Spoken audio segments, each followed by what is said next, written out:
Hello friends, नमस्कार. तर आज आपण पाहतोय काही नवीन अशा किचन टिप्स. पण व्हिडिओ सुरू करण्याआधी मला तुमचे आभार मानायचे आहेत की तुम्ही आपला एक शॉर्ट व्हिडिओ आहे तो 1 मिलियनपर्यंत गेलेला आहे. त्यामुळे तुमचे खूप खूप धन्यवाद. चला आपण पाहूया पहिली टिप. तर आता आपण पाहतोय की इथे मी एक काचेची बॉटल घेतलेली आहे. छान स्वच्छ करून घ्यायची आहे आपल्याला आणि त्यामध्ये आपल्याला 1 चमचा आवळा टाकायचा आहे. हा सुकलेला आवळा आहे.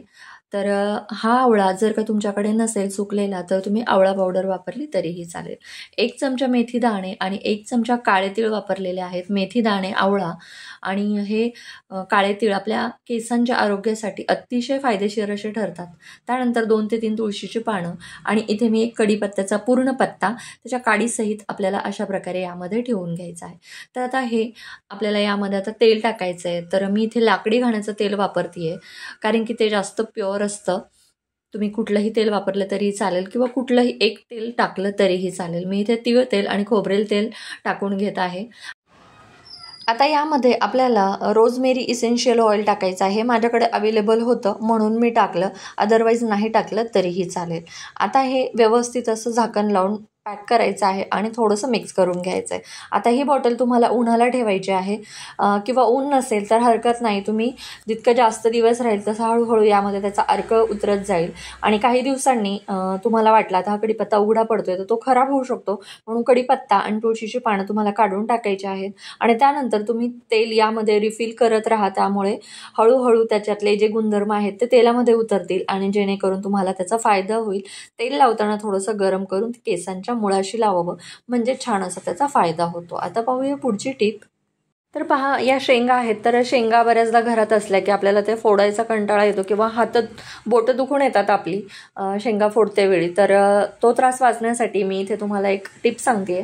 तर हा क्लॉथ क्लिप घ्यायचा ज्याला आपण चिमटासुद्धा म्हणतो आणि त्याला अशा प्रकारे आपल्याला शेंगा फोडायच्यात. म्हणजे काय होतं, शेंगा फोडणं हे सोपं जातं. पण यासाठी एक नियम आहे. तुमचा जो क्लिप आहे ती अगदी स्ट्रॉंग असायला पाहिजे, नाहीतर तुम्हाला शेंगा व्यवस्थित फोडता येणार नाहीत. त्या तुम्हाला हातानेच फोडावे लागतील. तर आपल्याला जी क्लिप आहे ती अगदी स्ट्रॉंग घ्यायची आहे. पहा, मी हे सगळे शेंगदाणे अशा प्रकारे फोडून इथे तयार केलेले आहेत आणि अगदी पटकन झालेले आहेत. विशेष म्हणजे आय होप की ही टिप तुम्हाला नक्की आवडली असेल तर व्हिडिओला लाईक करायला विसरू नका.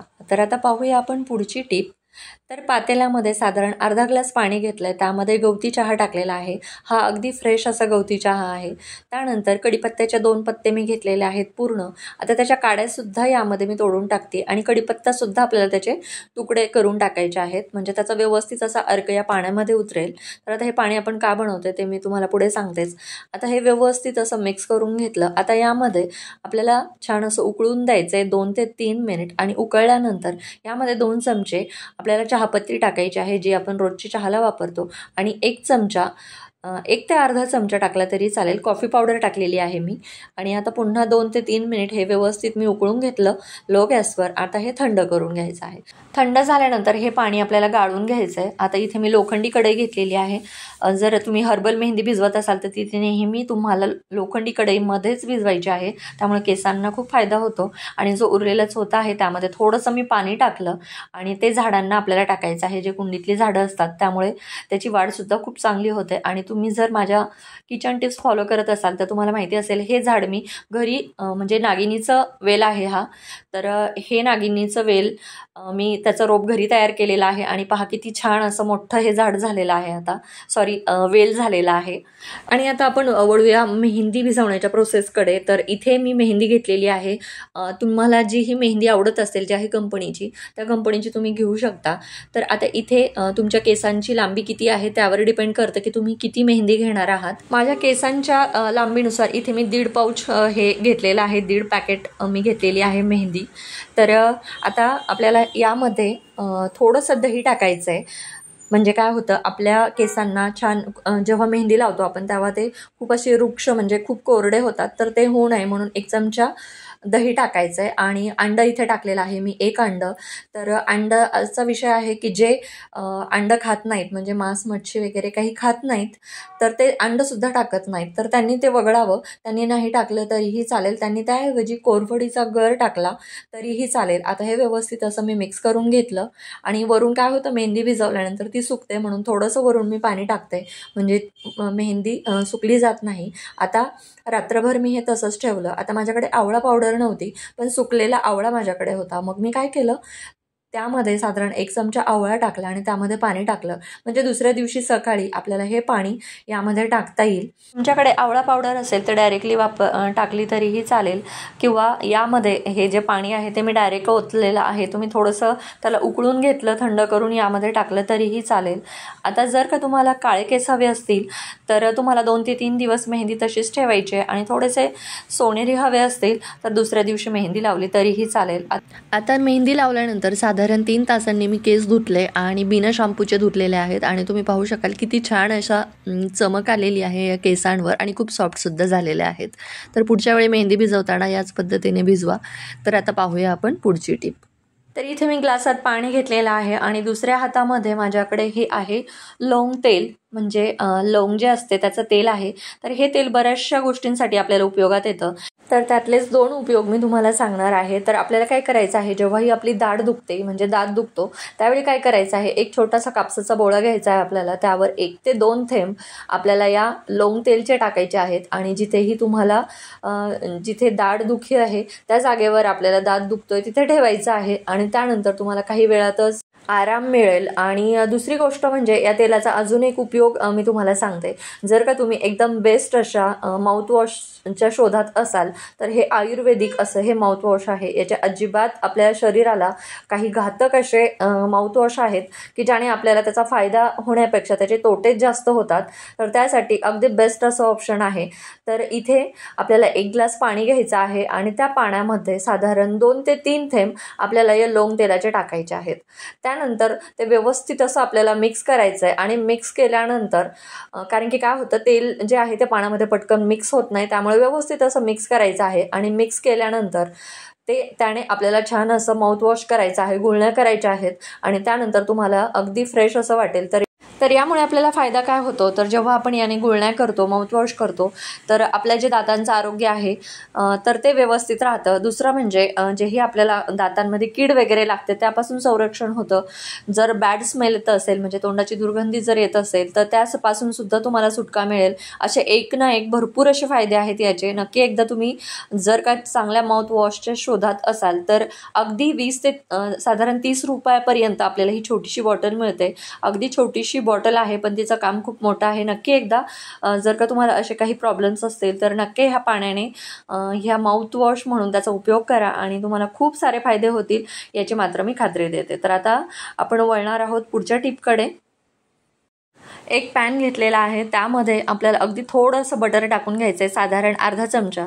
तर आता हे बटर व्यवस्थित मेल्ट झालं की इथे मी कॉर्न घेतलेले आहेत. अगदी झटकीपट कॉर्न कसे बनवायचे आणि ते सुद्धा अगदी टेस्टी. अगदी मुलं हट्ट करत असतील तर असे पटकन घरात असतील तर अगदी तुम्हाला पटकन बनवून देता येतील. त्यावर हे कॉर्न व्यवस्थित असे मी धुवून घेतले, त्यामध्ये टाकले आणि अगदी लो गॅसवर झाकण लावून ठेवायचे आहेत 3 ते 4 मिनिटांसाठी आणि त्यानंतर हे कॉर्न अगदी व्यवस्थित असे शिजले जातात म्हणजेच मक्याचे दाणे. आता आपल्याला काय करायचं आहे, 3 ते 4 मिनिट झाकण लावून आपण अधूनमधून हलवत राहायचं आहे. त्यानंतर आपल्याला हे एका बाउलमध्ये काढून घ्यायचे आहेत. त्यानंतर यामध्ये आपल्याला थोडंसं बटर टाकायचं आहे. अगदी थोडंसं बटर घेतलेलं आहे. कॉर्न गरम असतात त्यामुळे ते बटरसुद्धा अगदी पटकन वितळतं. त्यानंतर थोडासा चाट मसाला आणि थोडीशी काळी मिरी मी टाकलेली आहे. थोडंसं काळं मीठसुद्धा टाकायचं आहे. वरून थोडंसं साधं मीठ टाकलंय आणि जर का तुम्हाला आवडत असतील तर चिली फ्लेक्स टाका. लहान मुलांसाठी जर असेल तर नाही टाकले तरीही चालतील. अगदी झटकीपट साधे आणि सिंपल ही कॉर्न चाट आपली तयार होते. नक्की एकदा ट्राय करा.